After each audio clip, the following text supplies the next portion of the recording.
Geek Out! Hey, welcome to another installment of From Geek Out with Love. I'm Sam. I'm Jake. I'm Rich. I'm Garrett. And this week we're going to be talking about 1974's The Man with the Golden Gun, Roger Moore's sophomore effort as James Bond, directed by Guy Hamilton. Christopher Lee shows up as the titular character, and you'd think it's awesome because it's... Titular. Yeah, the see man what with I did three there? nipples. But you'd think with the addition of Christopher Lee and like a relatively youthful Roger Moore, he's still in his fucking 40s, but like it's the last Bond film where he's in his 40s actually. You'd think it'd be really awesome. Yeah, he's just I know, that's crazy to think that. He's only he did 2 films in his 40s, and the rest of them he's in his 50s. The first Maud Adam Bonds. The first of the 3 Maud Adam Bonds, yeah. And it's this one, and you'd think it would be awesome, and in fact, not awesome. No. Yeah, this one is. Well, you know what's something real... This is I think a lot of people forget this one almost killed the franchise. This almost bankrupted the franchise. Yeah, like Henry Saltzman, the guy that had produced them since Dr. No, sold his share partially because partially because he's undergoing like money problems, but partially because he's like, oh, this is a sinking ship. We fucked this one up because this is like the lowest grossing Bond film until License to Kill. I think like the most telling thing to me is that, okay, they're coming off of Live and Let Die, which admittedly is not really a massive critical success at the time, but it does all right. It does enough where they're like, hey, let's fast track this because this comes out like the year after Live and Let Die. Mm-hmm. Yeah, so I mean, like, but it does well enough, and they're like, okay, maybe we can do something with this Roger Moore guy, the prior movies, and so they're like, okay, of all the things in Live and Let Die, what are we gonna keep? And it's Sergeant J.W. Pepper. Our boy. Oh, yeah. J.W. Pepper. You're that secret agent. And You're that English secret agent from England. yeah, he's here. He's because apparently Guy Hamilton is like, oh, American audiences really responded to him. The fuck, Guy Hamilton. Oh, yeah. By the way, this is the last James Bond movie that Guy Hamilton directs. Good, fuck him. And another thing that I'm thinking about, when we were getting on the call here, we were talking a little bit about Iron Fist, the show, and how terrible that is as well. But you kind of look at this, and you got Live and Let Die, which is inspired so much by blaxploitation, and Man with the Golden Gun, which takes a lot of like the kung fu and martial arts influence. They go through, Thailand. There's the whole set piece where he fights in the dojo and all that. And, maybe there's just something where, if you're going to do something with blaxploitation, you got to stay the hell away from the kung fu stuff afterwards. Well, it's very much, both Iron Fist and this film, Man with the Golden Gun, are efforts to kind of cash in on the kung fu craze. You can kind of see it it's very almost Enter the Dragon when he goes like, when the guy's just like, hey, we can kill James Bond. He's like, no, take him to school. And it's like, get the fuck out of here. And there's a really, there's just so much like fucking shit. One of the coolest car stunts in the entire franchise happens in this film, but it's completely ruined by a fucking slide whistle because Guy Hamilton is like, no one will take this stunt seriously. Let's make it a little more comedic. Yeah, that talk about ruining like fucking like crazy hard work and an amazing stunt. Yeah, I would go so far as to say that, this isn't even one of the best car stunts in the Bond series. It's one of the best car stunts ever done. Yeah. And you've got this fucking slide whistle, and it's just like, man, why? Yeah, that kind of sums the movie up, though, right? Like, also, all the Bond movies we've talked about, pretty much all of them, like Dr. No, we weren't, like, glowing. But, like, in terms of the theme songs, even, like, Diamonds Are Forever, which, of course, is my least favorite Bond movie, I like that theme. This is one where I feel like is one of the most easily forgettable Bond themes. It's probably my least favorite Bond theme. Yes, worse than like All Time High. I love that song. I know you do. I'm gonna sing that whole shit when we do that episode. Apparently that was like a last minute thing. Like John Barry did like the entire score for this movie like on the fly within a matter of weeks, and he's like, his least favorite Bond score is for Man with the Golden Gun, his least favorite Bond theme is Man with the Golden Gun by fucking Lulu. Mm-hmm. Alice Cooper had submitted a Man with the Golden Gun theme, which got rejected by the producers, and I can only assume it's better. Oh, it's probably better, yeah. Imagine what like 1974 Alice Cooper doing a Bond theme. Man with the Golden Gun. I don't know. Just say the title like an old freak. I like The Alice 60s Cooper. should have been the Randy Newman Bond themes, and the 70s should have belonged to Cooper. Cooper, yeah. Nothing but all Cooper all the Yeah. time. Yeah, I don't know if I can get behind that, if only because like I had a bad experience at his haunted house where like there was like a guy hiding in a light fixture, and he reached down and it's like the creation of man on the Sistine Chapel, and like this drip of sweat falls off his finger into my eye, and that has nothing to do with James Bond, but fuck Alice Cooper. Fair enough. I thought you were going to say you looked up and it was Randy Newman. Yeah. I mean, there's just so much wrong with this film. It feels rushed. Roger Moore feels like he's just kind of like uncomfortable getting like, hey, pretend to break this chick's arm almost. Hey, like you're going to be like fighting kung fu guys. Hey, could you grab this sumo wrestler in the ass Oh, yeah, with baby. both hands? That's not an exaggeration. That like Yeah, totally no, fucking yeah. happens. Dodge wine bottles being thrown by a little person and stick him in a suitcase. Also, how shittily was Mary Goodnight treated in this movie? Britt Eklund, yeah. Yeah. Jesus. Yeah, she's like, she gets like shoved in a closet while Roger Moore's Bond fucks another woman. Yeah. Yep. I remember the first time watching this, and I was just like Jesus. Yeah. It's not a great. I mean, honestly, I do like the shootout though at the end. I know, and like it was supposed to be longer. You watch the teaser trailer online. There's a scene where like Bond throws a fucking Molotov cocktail at Scaramanga and shoots it in midair. that's pretty sweet. And I'm like, why was that? Like, apparently they greatly truncated the climactic gunfight because they thought it threw off the pacing. And it's like, like well, the one thing that like I really remember, that and the mirror accidentally revealing the entire crew filming. Yep. But and Mr. Scaramanga and who's apparently Ziplane! he's getting It's- his own I really biopic. feel like they take Knick-Knack and they look back and they're like, okay, what if we had Oddjob in this movie, but he was fucking terrible, and like that's Knick-Knack. He's just obnoxious front to back. Like he gets this absolutely terrible ending that happens to him, and he 100% deserves it because he's just such a shitty character. If you kill him, this will all be mine.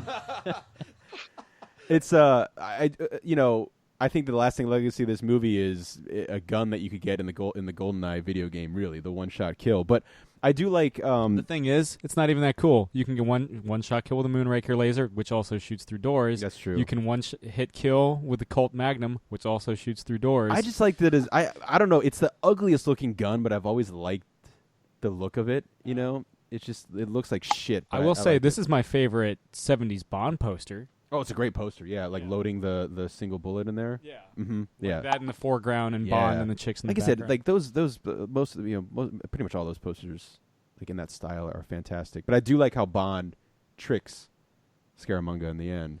that That was cool. Yeah, I as a kid I remember being like, "That's fucking metal." This to me is one of those movies where, like, when you talk to casual Bond fans that have seen all the movies, they can tell you a couple set pieces.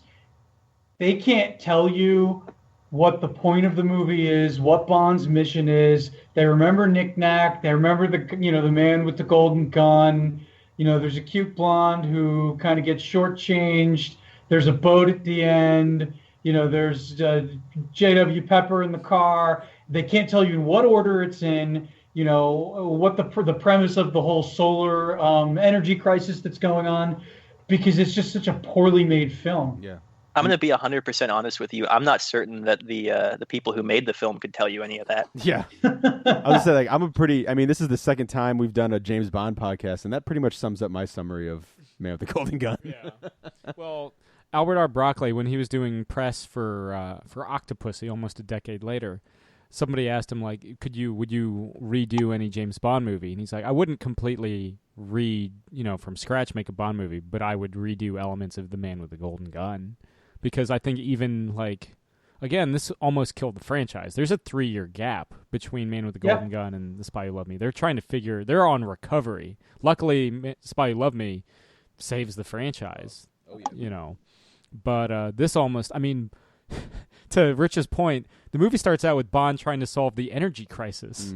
Like, the fucking greatest secret agent in MI6 is tasked with solving, because, like, the producers were like, this is topical. Like, That's how There's a scene where Roger Moore compliments a woman, like he's just like, "You have a magnificent abdomen." Like if there's a walk away quote, like as the belly dancer, he's just like, So, I mean, there's just so much. Well, it's kind of cool that Christopher Lee is in it because him being kind of an inspiration for Bond and also being related to Ian Fleming.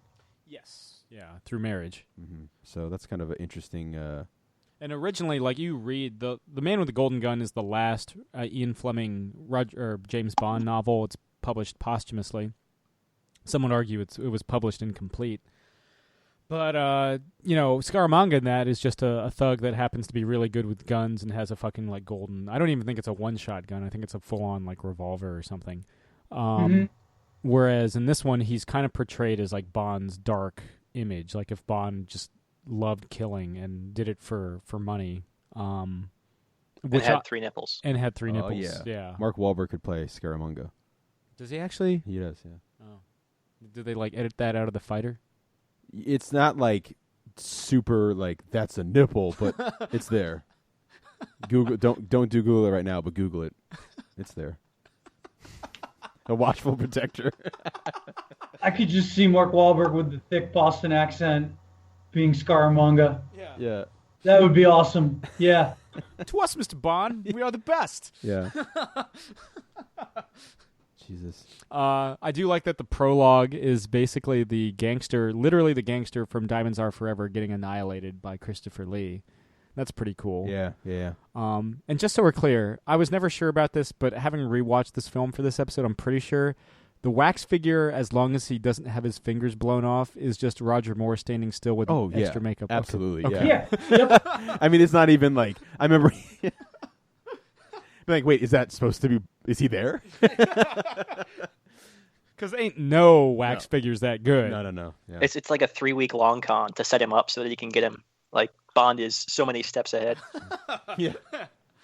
Just like Tarantino'd it. Yeah. This is how I got to the island. Yeah. I climb into his base every night at like 6 p.m. so that I can stand there and he can shoot at me and miss. Yeah. The Hateful Eight. And then if you look at the wax figure of the cowboy that comes out of the saloon, that's a actual Roger Moore wax figure. They just added a mustache and made him look like a cowboy because apparently they had extras. So that's what they did with him. Little fun fact. I mean, who wouldn't?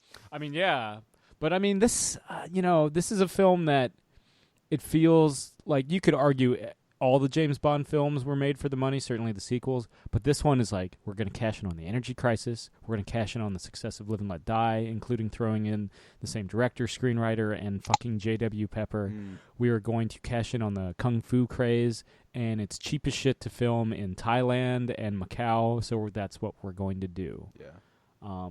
It just, the entire thing just feels real slapdash. But what would you say are your guys' favorite elements of, if there are salvageable elements of The Man with the Golden Gun, what would you guys say they are?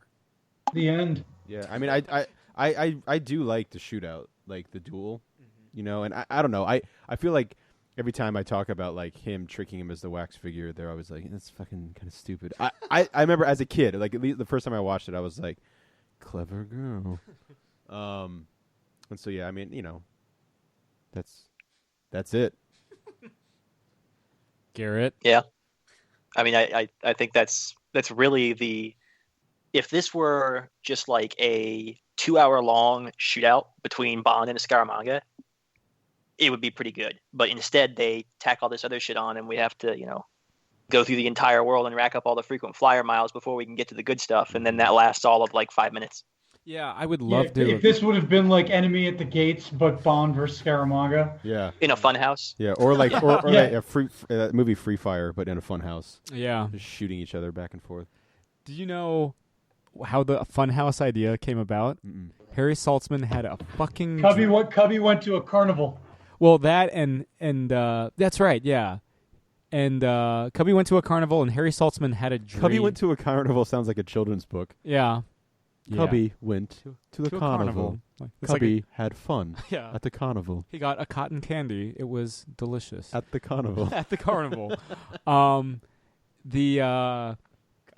Harry Saltzman apparently had a dream like that was basically like, what would James Bond be like at Disneyland?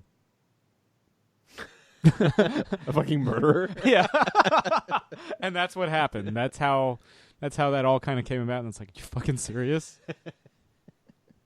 And that's why Harry Saltzman no longer produced James Bond movies. Yep, there you go. Aren't like half the ideas in this film like the result of that though?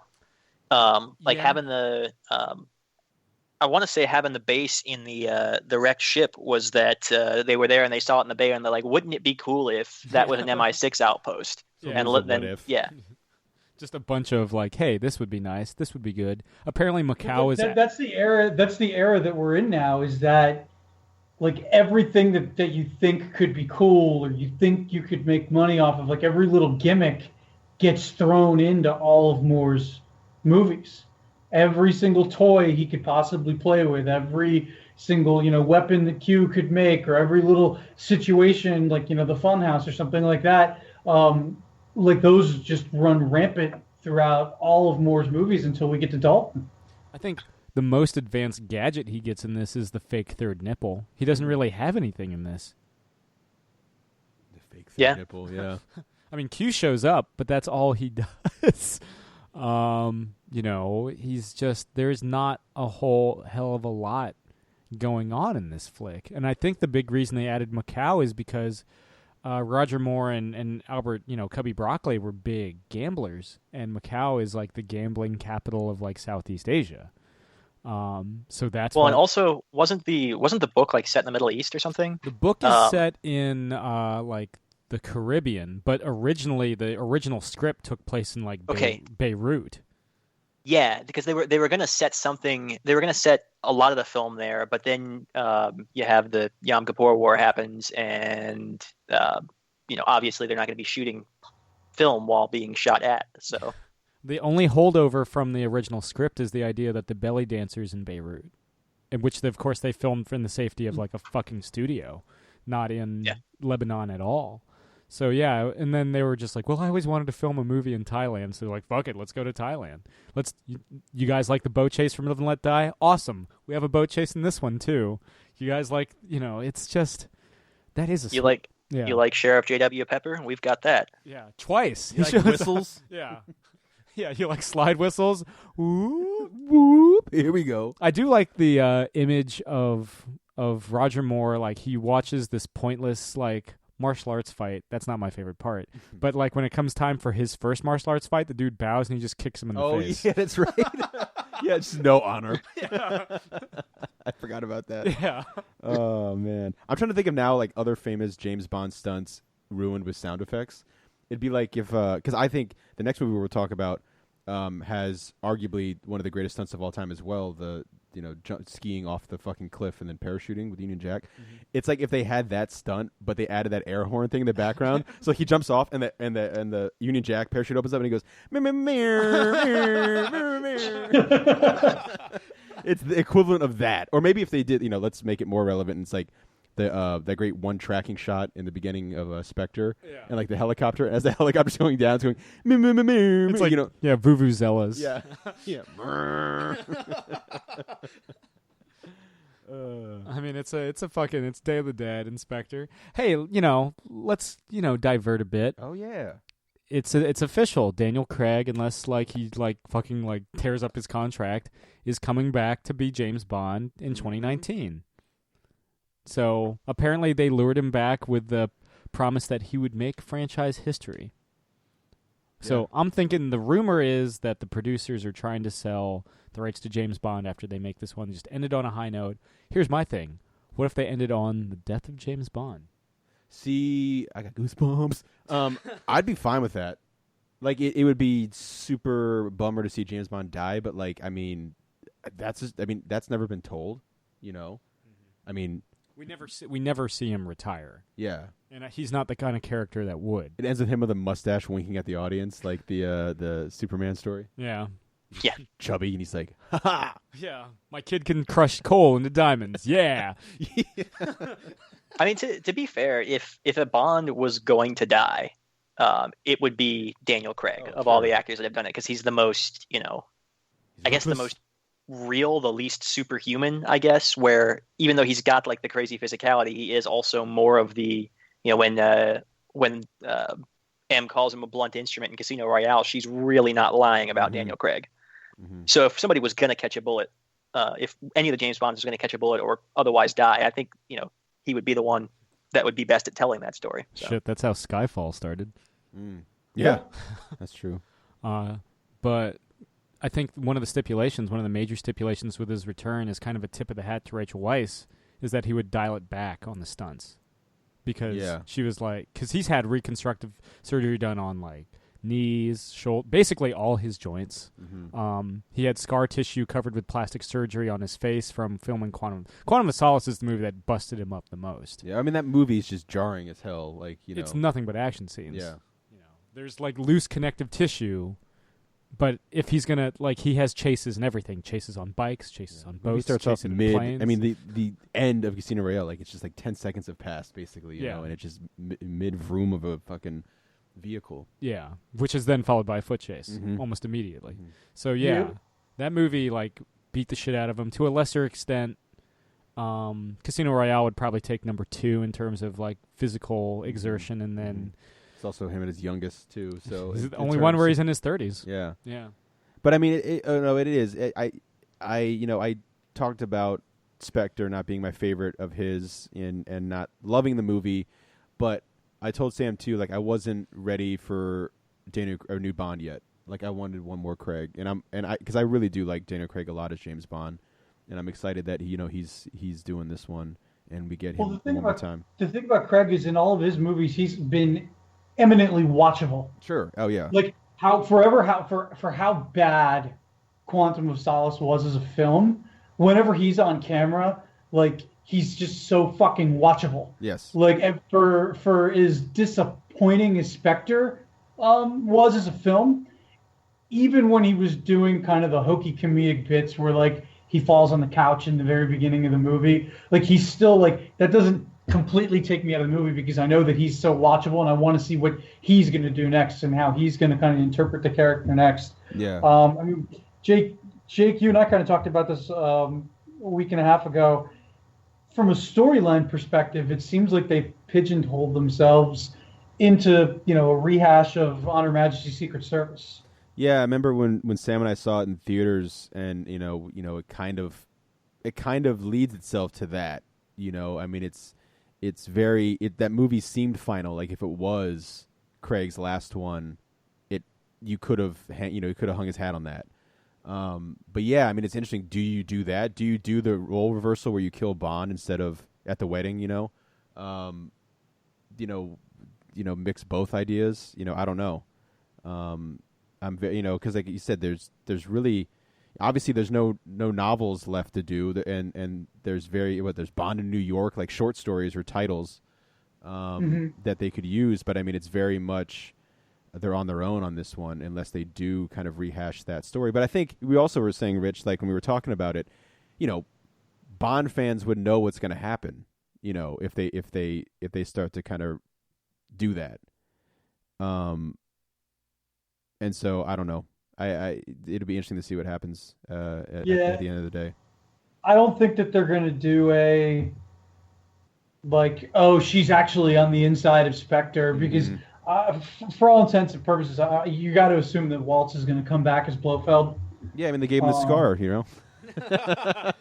They gave him the Blofeld scar. He was signed on upon the thought that if Craig came back, he was contracted to come back and play Blofeld again. That was the loophole in the contract. And you know what? To see Blofeld again and Bond, even though it was kind of done, I think, poorly in Spectre, it's still Bond lore, So I don't know. That'll be interesting thing. That'll be some interesting things to follow as we continue with this series here, as more news and titles and plot synopsises and casting comes about.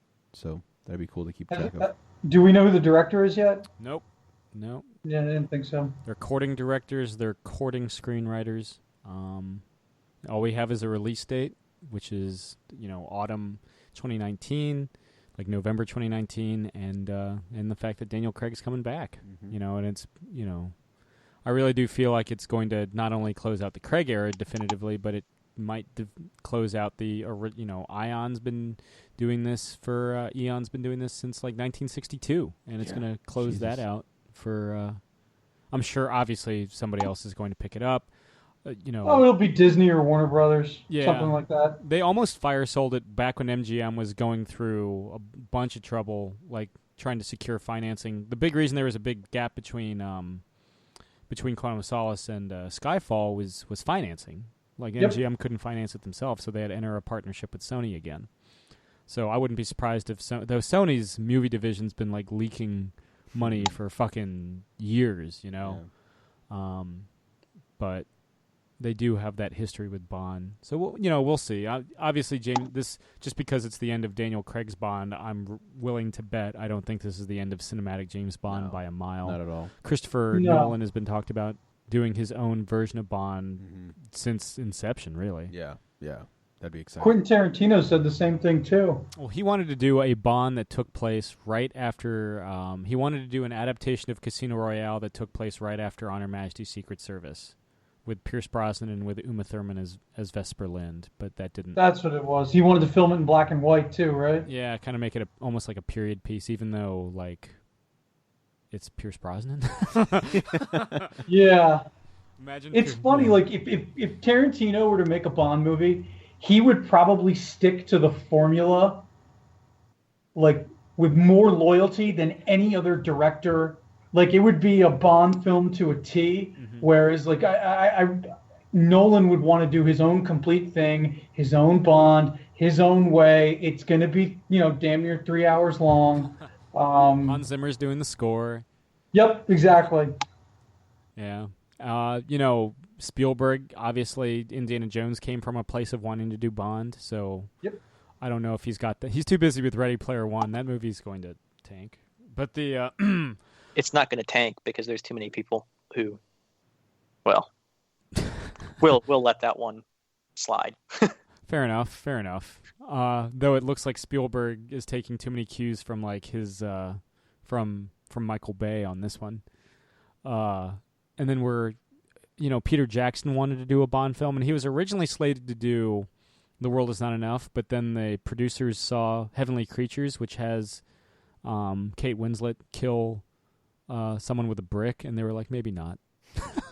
It's like, well, I don't know. Have you seen some of the other stuff? But like, I guess at that point he'd also only done like Brain Dead and like really schlocky horror movies. I mean, that's one of the most just violently over the top, wonderful movies. Yeah. Ever. Yeah. The guy kills people with a lawnmower.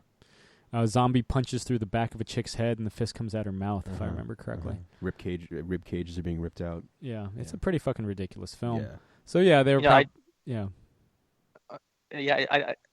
think kind of getting back. I think it's kind of telling. This is ostensibly we're here to talk about Man with the Golden Gun. And we've spent at least as long talking about literally anything else, which I think tells you about all you need to know about the film. Okay, so we went into most salvage. For me, it's Maude Adams, by the way. We've gone into like the most salvageable things from the film. What would you say is just the single most heinous fucking thing about The Man with the Golden Gun? Say it on 3. 1, 2, 3. J.W. J.W. Pepper. Yeah, you're probably right. Yeah. I think, and especially because the one where the one part where he shows up again and he's in the showroom car and it's just like, really? Really? Like you're going to shoehorn him in that ham-handedly? You're just, going to plop him right there. And it's, again, like of all the things that they could have taken from prior films. I sure that's the am, one they boy.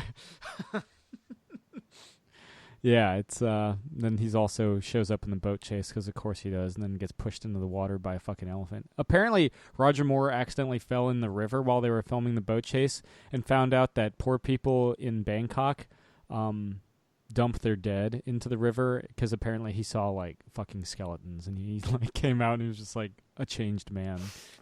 Oh, crap. So there's your bit of Roger Moore PTSD. Jesus. Wow. What's from a TV watching perspective, when you see this, like you're scrolling through channels and you see it on, do you even click on to watch and see where it is in the movie, or do you just keep on going? Honestly, I'll watch any James Bond movie if I don't have like a better alternative. So if I've got nothing better to do, I need TV on in the background, or if I'm at a bar and like they have Spike TV or something, or Sci-Fi, which does James Bond marathons now, and they have a James Bond movie, I'm not gonna like look and see what like the Raiders are doing. You're not gonna shout, "Hey, barkeep, turn that shit off." Yeah. Give me that. I want to see how the Mets are doing. Sam, this is Fairfax. I want to see the Mets. Mr. Met, where's he at? What did you say? Your dad still refers to He still refers to the Mets as an expansion team. I was like, it's been like 55 years. He's like, they're still new to me, damn it. He's a Yankees fan anyway, so. Yeah. Yeah, I mean, like same kind of thing. I mean, if it's on, I'll see where it's at. I mean, I'm not beholden to it. I'm not like, now I will watch the rest of this film. But I don't see it on TV that much. I think about the only time it gets televised, honestly, is during the annual marathons. Thanksgiving Bond marathon. I do love the annual Thanksgiving Bond marathon. And I think it's just because, like, okay, we've gotten to this point. We're this far in. We might as well go all the way at this point. Yeah, we're committed. Yeah. Put this one on the 3 a.m. slot. It's like out of order. Yeah. Do we run this or Never Say Never Again? This. They just played Spy Who Loved Me twice. But I would rather watch The Man with the Golden Gun than the Spy or than Never Say Never Again. Probably, yeah. I mean, like I said, Roger Moore. Yeah. And it's an official Bond film, so it has that luster, that continuity, and all that stuff. Christopher Lee, for me, is like the best part of the film. Sure, that him and Maud Adams really kind of sell it. Unfortunately, Maud Adams doesn't get a whole hell of a lot to do. Yeah, for the titular character, Christopher Lee doesn't show up that much. I really would love to have seen what an uncut version of that gunfight would have been, other than just this shitty. It is really kind of short, and for most of it, he's just kind of like Roger Moore's just kind of stumbling around the island in the funhouse, as opposed to the scene where, again, he throws a fucking Molotov cocktail at Scaramanga, shoots it in midair, and they're hiding behind rocks, taunting each other. Yeah, give me that movie. Seriously. Fuck the pacing. Cut J.W. Pepper. Cut out, cut the random Bond posing as Scaramanga with 3 nipples. Cut the him fighting sumo wrestlers and then getting knocked out by Nick Nack with a trident. Cut that stuff out. But keep in the mirror accidentally revealing the entire crew. Keep that in. Yeah. They said it maintained the integrity of the original film. And that tells you everything you need to know about this month's episode, The Man with the Golden Gun. How do you think that the blunders of this movie kind of informed the way that they make the next one 3 years down the road? It's global threat again, as opposed to just a dude, that wants a solar chip. Yeah, I think it follows the formula a little more too. Yeah. Yeah. To be fair, he's got a giant fucking laser that he uses with it, which is invisible because they didn't have the budget to show the beam hit the plane. That's right. Also, you get the Lotus submarine. Yeah, cool car. I forgot about that, actually. I don't know how I forgot about that. Also, they go big. Pinewood Studios is built for The Spy Who Loved Me. It's one of my all-time favorite Bond movies. It's far. It's an all-or-nothing film, and I think it succeeds largely because of that. Whereas this one, they're like, he's just in Thailand and occasionally Macau. And there's that weird, not real Jean in Beirut. That's it. Yeah. There's not a lot going on here. But yeah, I was reading about this yesterday when you said there's not a lot going on here, and on the topic of Nick Nack, Peter Dinklage is actually making a movie about that actor's final days. It's going to be an HBO movie where he's going to play I can't pronounce his name. Vilches, yeah. A Apparently, that dude got laid a lot too. So if you thought Dinklage's character in Game of Thrones got laid a lot, you're in for. I mean, this is coming from no place of authority, but it's HBO. They'll probably keep all the sex in. Yeah, I guess in the final, like, I was just reading about it yesterday. He obviously was a little person, but he had organs the size of like a normal sized human being would have, and it caused him a lot of pain in his later years. And he battled depression for the better part of 20 years. Yeah. I think Andy Garcia is going to play Ricardo Montalban. Oh wow! Yeah. Godfather 3's Andy Garcia. Ocean's 12's Andy Garcia. Let's Be Cops, Andy Garcia. Ghostbusters, the mayor who gets pissed by being called the Jaws mayor. Yeah. That was funny. The Untouchables, of course. Of course. Yeah. That's a phenomenal film. Yeah, he's George Stone, which is also my grandfather's name. Oh, but he's actually Giuseppe Petri because Sean Connery calls him out for being Italian. You're one of them, aren't you? Any closing thoughts? No good even lion race. Sure, I'll get you, old man. Any closing thoughts before we put this one to bed and burn it? I'm excited for the next one. Yes. Yeah, me too. I think that's unanimous. Yep, I think so too. Fuck this movie. Fuck it to hell. I'll watch it. I own it twice, but fuck it. I own them all. Only twice? I own all of them at least twice. I have Honor Majesty's Secret Service 3 times. Skyfall. For reference, how many copies of The Spirit do you own? Just one. That honestly surprises me. You were there when I bought it. Yeah, but I mean, I know you well enough to know that you just see like shitty movies and you're like, I hate this movie. I have to own it. There are days where I see The Founder with Michael Keaton on you Vudu, don't. and I hover over it. No, you don't. And I'm like, oh, this is for sale. You are a fucking nut job then, if that's the case. You are beyond saving, sir. I am, yeah. And if that's the case, I've never seen you more vile against a movie in the theaters in my life. And the fact that you still hover over that, you are a complete goddamn psychopath. It's on Netflix too. If you've never Is seen it really? Before, yeah. There are times where I'm like, out loud. You didn't even whisper it in the theater. Out loud, you went, "What the fuck is this piece of shit?" And yet you hover over it. I Just think probably singing nursery rhymes to yourself like a psychopath. You have that look of Gomer Pyle in Full Metal Jacket with that look that just as he hovers over it. But yeah, this is my rifle. This is my weapon. This is my gun. No, I haven't bought it yet. yet you fuck. Operative word. Yeah, you fucker. Call if you ever feel the need, call me and I'll talk you off that ledge. It didn't help with Suicide Squad. I remember we watched a movie after like you bought Suicide Squad. I did. I own that twice. I don't even know why I'm surprised at that. I own that. See that one though, like I own that theatrical and I own that director's cut. See that one again. I hate that movie, but again, you're buying all the DC stuff. That makes sense. Yeah. The Founder makes no sense. I don't own Superman 4: The Quest for Peace. No, wait, I do own Superman 4: The Quest for Peace. Never mind. I was gonna say. Yeah. Oh God. You've got the poster for it. I do. I have all the Superman posters. I have everything except for all the Superman posters and movies except for Superman and the Mole Men. I don't have the movie or poster for that.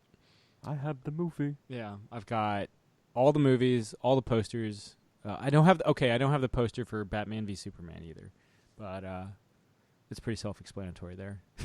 Yeah. I'd rather the poster for Superman 3 is actually pretty fucking good. Yeah, it's not bad. Yeah, he's carrying Richard Pryor over like trees. Yeah. I mean, because we all know who the real star of that movie is. So. I mean, Pryor's got more screen time. If you divide Clark Kent and Superman into separate characters, Richard Pryor has more screen time than either of them. So, yeah. But yeah, so, this has been another installment from Geek Out with Love. We'll be back with a much better film that we all love just in time for its 40th anniversary. Oh, yeah. So, yeah, I'm Sam. I'm Jake. I'm Rich. I'm Garrett. Goodbye, James James Bond. This has been another Geek Out production. If you enjoyed what you heard, hey, we've got a special episode every Friday. Of course, there's the usual catching up show every Wednesday. And you get book club episodes just about every Tuesday these days. Thanks for listening.